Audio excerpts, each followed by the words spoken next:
Thanks so much, Jason, for the introduction and for the opportunity to co-chair with Holly tonight. And thanks everyone for coming along. We've got 3 presenters this evening, and I just really encourage all the participants, listeners, wherever you are in the world, to think of questions as you go and post them in the question and answer box at the bottom of your Zoom screen. So it's actually alongside your chat box. As we go, we may have time for 1 or 2 questions, but we'll also have a dedicated session at the end where we'll discuss as many of those as possible. So to begin with, our first presenter is Dr. Chris Coulter. He is Director of the Queensland Mycobacterium Reference Laboratory, Pathology Queensland, and is also a consultant ID physician and microbiologist and medical advisor for TB for Communicable Disease Branch. He's also participated in a number of guideline development committees for the World Health Organization in the area of TB. So thank you so much, Dr. Coulter. Thank you, Alice, for that kind introduction.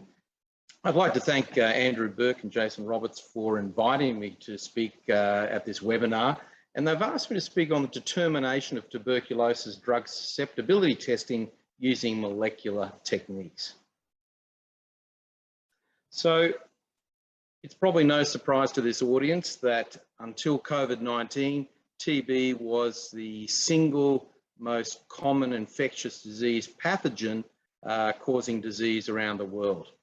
And it's estimated that about just over a quarter of the world's 7 billion population is infected with TB, and each year about 10 million people are estimated to present with disease, with a significant mortality rate globally, killing 5,000 people a day.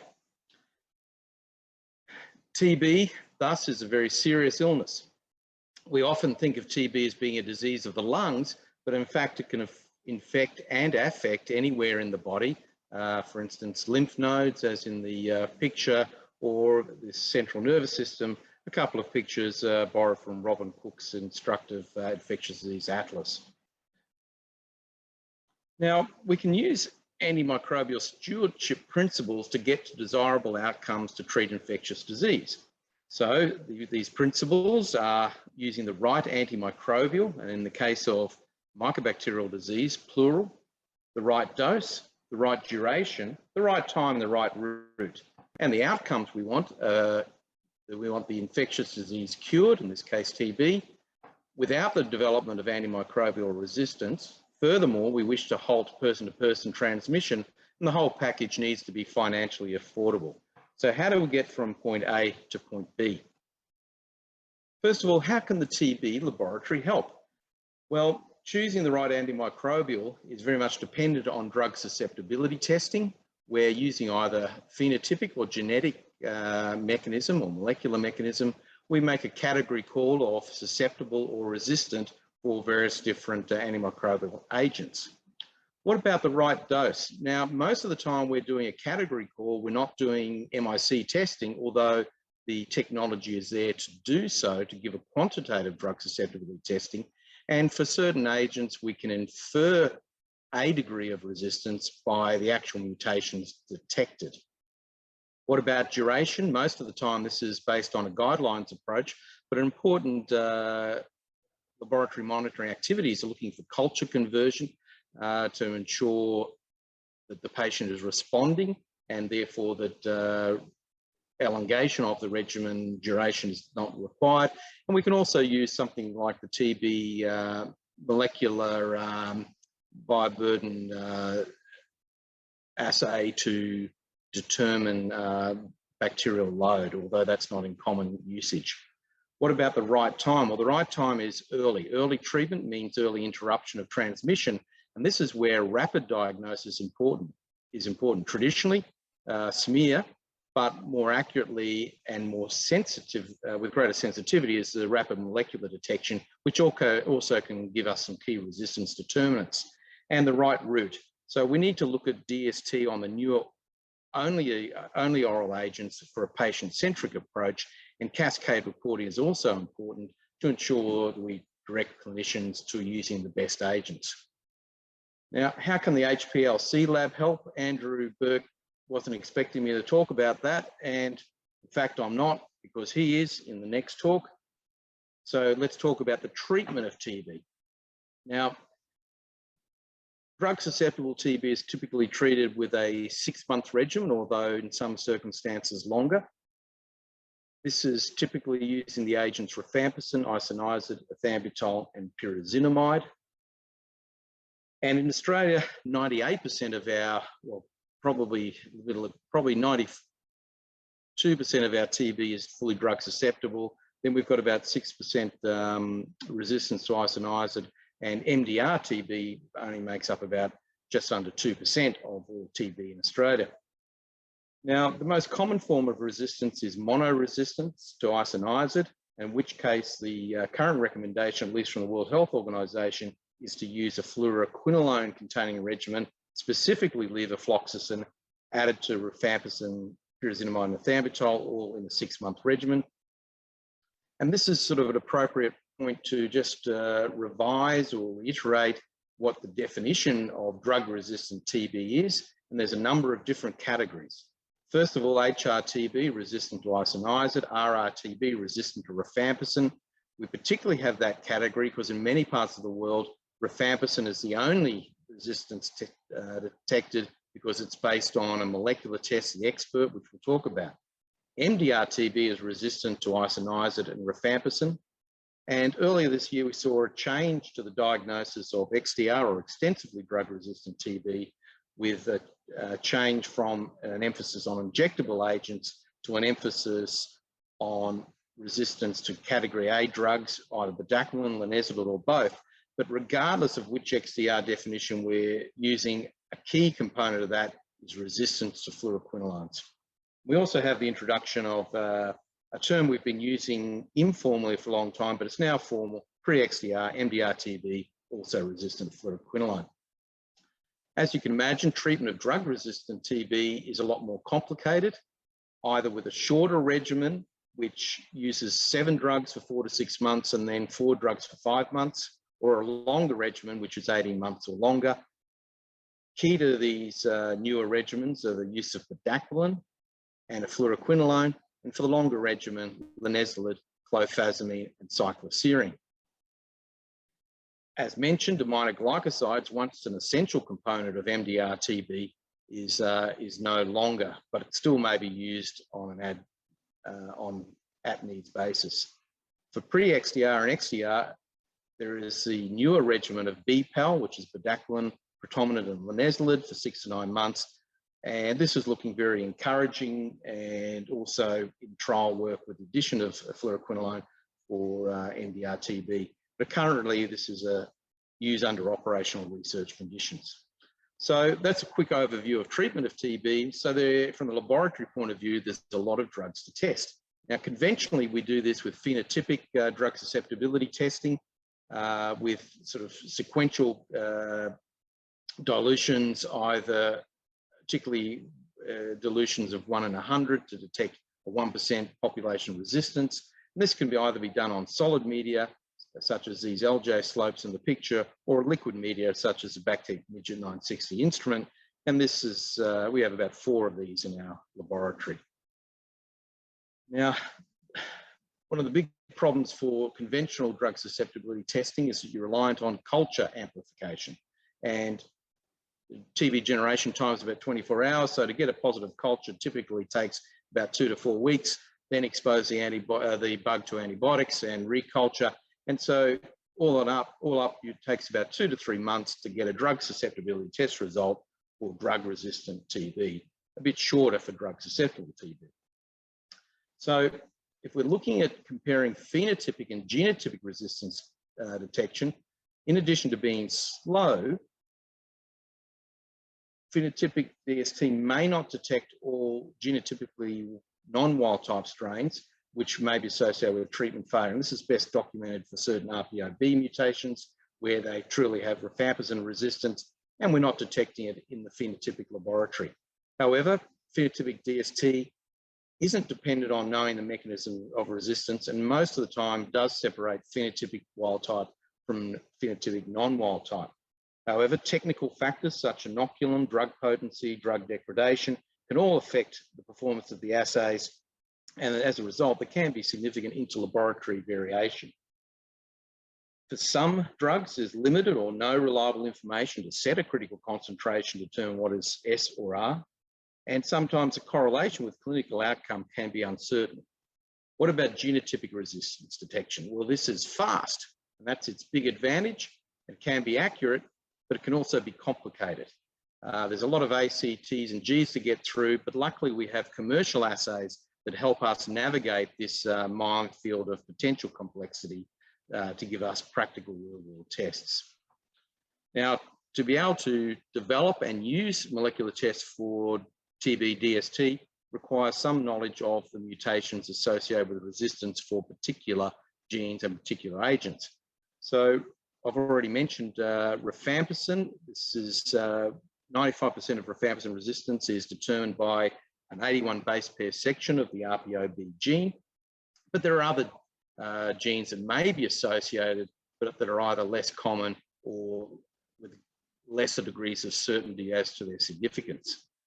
Isoniazid, number two importance, the 85% of resistance is covered by either mutations in the CAT-G gene, the catalase G gene, or the INHA promoter region.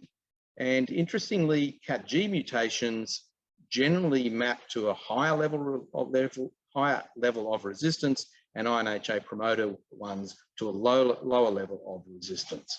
There's other mutations which might be implicated. And then when we were going through the definitions, the other key drug was fluoroquinolones, and most mutations are found in the GYRA gene and conferring varying degrees of resistance, which we'll explain shortly. So in the laboratory, we can choose any of those genes and design primers and amplify that section of a genome to see if there's a mutation. It's conventional Sanger sequencing, but that's very expensive and time-consuming if we don't have a clue as to the presence of resistance in the first place. So we largely use that on culture isolates to confirm patterns of phenotypic resistance that we've already found. So it's conventional Sanger sequencing on cultured isolates. What about from clinical samples? That's what we really need. And this is where the GeneXpert has proved itself to be a real game changer. So the GeneXpert instrument, using either the Expert MTB-RIF or Ultra assays, can detect both the presence or absence of M. tuberculosis and the presence or absence of rifampicin resistance straight from a clinical sample. Initially, this was just sputum, but now there's a significant number of extrapulmonary samples that can be used in the GeneXpert system. And most of you will be familiar, but in brief, for instance, a sputum sample is decontaminated, incubated in a solution for 15 minutes, and then pipetted into one of those blue-topped cartridges, which is fed into the GeneXpert machine. And then an hour and a half later, you have a result. Is there TB and is there rifampicin resistance? It doesn't tell you about isoniazid resistance, but in most geographical settings, the presence of rifampicin resistance correlates, in fact, with MDR-TB. So most labs in Australia would now be using the Ultra version of the assay, and it's more sensitive than the conventional GeneXpert because it targets a greater number of molecular sequences within the genome, and that improves its sensitivity. And it detects rifampicin resistance by melt curve technology, where changes in temperature of DNA denaturation within the RPOB gene can be documented. So these temperature changes are actually very small, but reliably detected. So we can tell whether something is resistant. Another common and WHO endorsed method of drug susceptibility testing using molecular techniques is the line probe assay.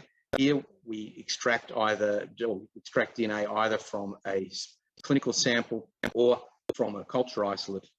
We amplify up DNA, we label fragments, and then we see if those targeted fragments bind to a nitrocellulose strip. And it's that binding pattern which gives us a resistance pattern. So when there is hybridization to a specific mutation target, we report resistance detected. The other way to finding resistance is the absence of binding to wild-type probes. And this is described or reported as resistance inferred. If there's only hybridization to wild-type probes, then resistance not detected is the report. And this is what the strips look like. These are actual photos from a couple of strips from our lab.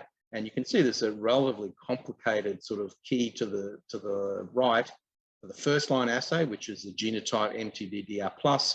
We see, we can tell whether there's TB present, we've got some control bands, and then whether there's resistance to rifampicin isoniazid, and whether that isoniazid is CatG or INHA promoter mediated.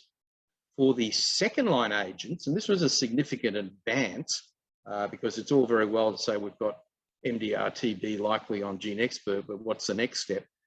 As I mentioned, a key drug is the fluoroquinolones, and we can tell whether there's likely to be mutational wild type using the second line strip. This also has the injectables on it, but that's now become mostly obsolete clinically. So most of the value in that second line LPA is in the GyrA mutation detection. And this is where the actual mutation has some relevance to MIC. Because some mutations, and best example would be the valine substitution of position 90, confer only a low increase in MIC, which may be overcome by dose escalation.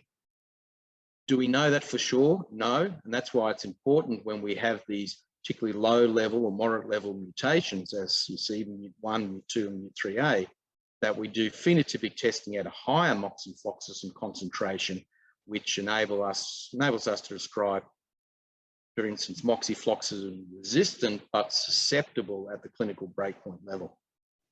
And how it should work is we have here a heavily smeared positive sample by fluorescent microscopy. We run a GeneXpert, which tells us it's resistant to rifampicin, and then we run directly off the DNA extract from the sputum a second line probe assay. And the example given here, it's all wild type banding and therefore no second line resistance, at least for the drugs we test for. The trouble is that the LPAs work pretty well for heavily smear positive samples, but for paucibacillary samples, for instance, smear negatives, not so good. So therefore, wouldn't it be good if we have an expert assay that does a similar thing? And just recently, such an assay has been launched on the market and is now WHO endorsed. And this cartridge will detect isoniazid, ethionamide, fluoroquinolone, and injectable resistance. What about high throughput instruments? You know, we're very familiar with COVID-19 and being able to churn through thousands of assays a day with high throughput PCR technology. Can we do similar with TB? Maybe not the same throughput as COVID, but a number of the big biotech companies do make assays which detect both rifampicin and isoniazid resistance as well as TB. Abbott, Roche, Hain Life Science, which is now owned by Bruker, and BD, the BD Max system. So they're all fairly relatively expensive sort of high-tech solutions. They're very suitable for high-income countries and some middle-income countries, but not so suitable for low-income countries. They're not as quick as the GeneXpert, and generally from the time you set them up to get results, it takes between 4.5 and 7 hours. One of the reasons for that is the Abbott and the Roche platforms are both reflex tests. First of all, you prove there's TB, then you reload the system to look for resistance. Why don't we do this in our own laboratory for all specimens as we do for COVID? Well, one of the problems is that we're also looking for NTMs. And if you're an NTM clinician, you do want to know the smear and you do want to know that an NTM is present. And TB, in fact, in our setting, may be of lesser concern. Now, it would be remiss not to talk about whole genome sequencing in this talk. And whole genome sequencing has the capability of providing rapid resistance prediction. It can identify clonal relationships to look for transmission. And you can do a population analysis to look at the evolution of resistance in a given geographic or other population. In brief, whole genome sequencing involves having a bacterial culture, extracting DNA and cutting that DNA into fragments, and then through a number of different mechanisms, amplifying that, putting together all the A, T, Cs and Gs into those fragments, and then mapping those fragments to a reference genome to put it all together. Now, it sounds simple, but of course it's not that simple. And in fact, there's quite a lot of technology involved with a fully functioning next generation sequencing laboratory.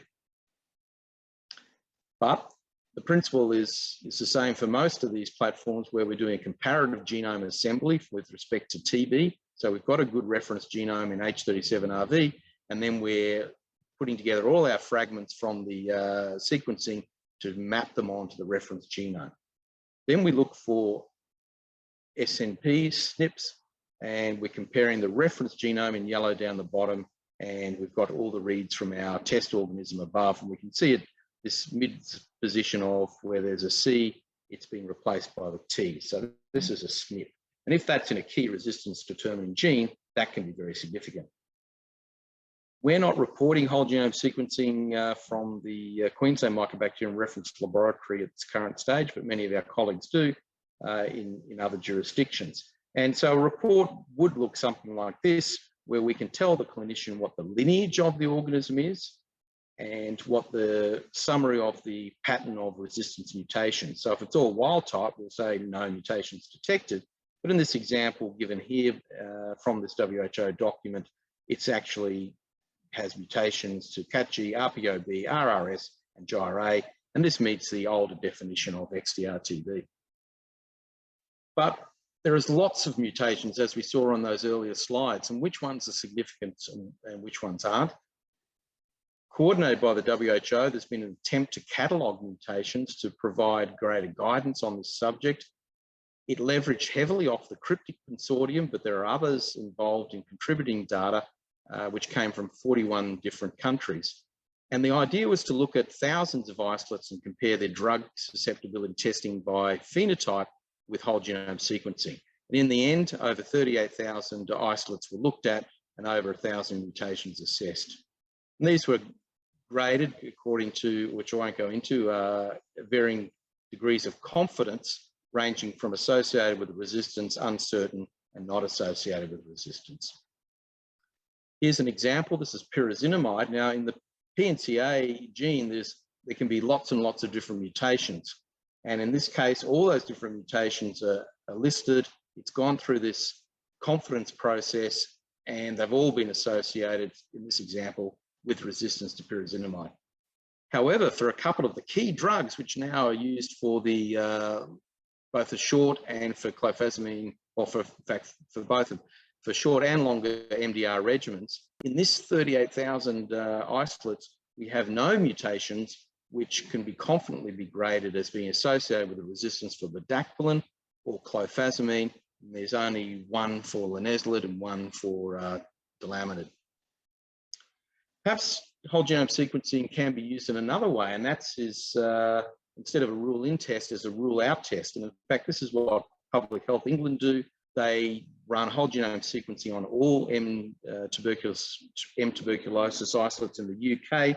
And if it's all wild type, they report it as susceptible without any further, wild type, the first line agents, they report it as all susceptible without any further phenotypic testing. If it's a bit inconclusive or they're predicting resistance, then they do the standard tests.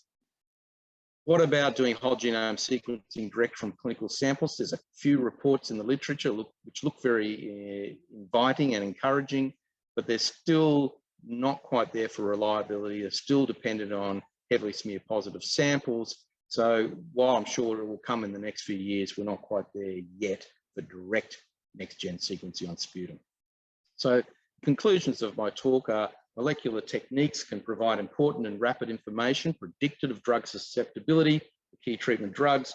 There are a variety of methods available which have suitability for different epidemiological and economic settings. The expert does deserve a pat on the back because it has been a game changer and performs well on direct clinical samples, including many, although not all, smear negative pulmonary samples. Some mutations map to low and high level resistance, which may be amenable to dose-dependent inhibition, such as with observed with isoniazid and moxifloxacin. And whole genome sequencing is revolutionary, but requires a cultured isolate for a reliable quality result, at least at the current time. And just a quick acknowledgement to Dr. Timothy Walker, who I used a couple of his images from his Supernatural Reference Laboratory presentation on the mutational catalogue. Thanks. Chris, thank you so much. That was brilliant. Just excellent for clinicians among us as well, I think, to just understand hopefully some of the detail and understand what's sort of providing this high quality information we're using to inform clinical decision making.